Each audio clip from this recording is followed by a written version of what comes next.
a tactile sense of how high quality all this stuff is. So I'm wondering, with my American quasi-legal mind, what the heck is going on here? How could this possibly be? How could they possibly tolerate this?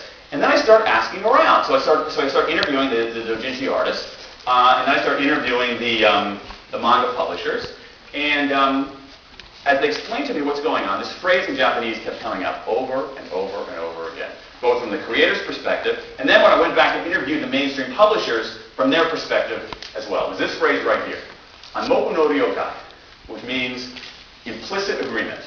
I don't know, is that decent translation? Implicit, that's the way I was looking at it. Implicit agreement, tacit pact, implicit agreement.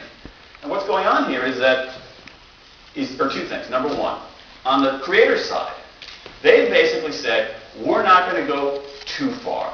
We're not going to make too much money. Most of them are doing it for love, not money. We're not going to go too far. We're not going to print 100,000 copies of these. We're going to print 5,000 copies of it. And that's it.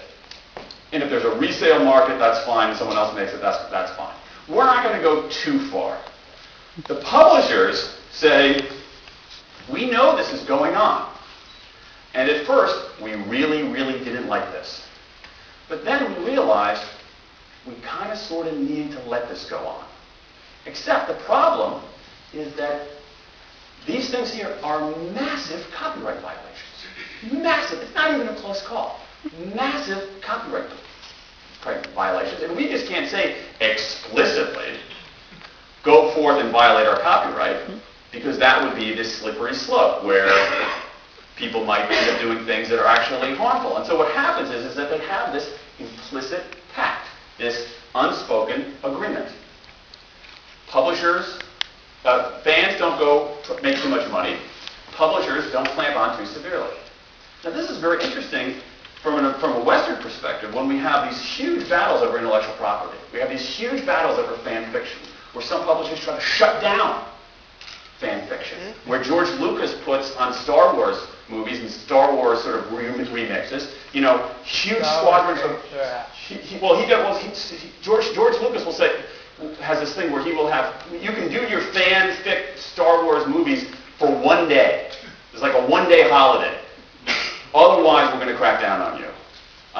And so you wonder about that approach to intellectual property versus this approach to intellectual property, which again is an end run around all these copyright laws. And here's the thing, it makes a lot of business sense, and I actually think it yields some hints for American media. Here's what's going on now, and I made it into a cool chart. At the top you've got, sort of the old scheme is at the top you have artists, and at the bottom you have readers. Okay, you have the creators and the recipients. Okay, you have the pitchers and the catchers. All right, it's this one-way kind of approach.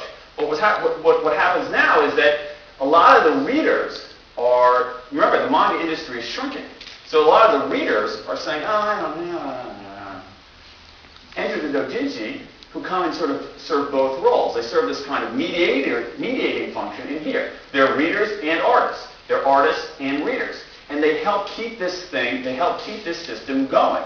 And so essentially what's happened is that Japanese manga has in some ways created or at least tolerated a business model that endorses complete violations of intellectual property laws that were supposed to protect them. It's a weird thing. It just shows you what happens in a world of super empowered fans. So you talk to the publishers who don't always want to go on the record endorsing this. And here's what happens. Here's what they tell you. So there are 3 business advantages here that they'll talk about. Number 1, customer care. These people, these are fans. Okay? These are serious fans. These are serious fans. You start bringing lawsuits against your best customers? Who does that? Why would you ever do that? It's crazy. It's insane. These people are crazy. I mean, crazy, good crazy. No, I mean that, good crazy. These are like the most passionate fans. They love these stories. They think about these stories, in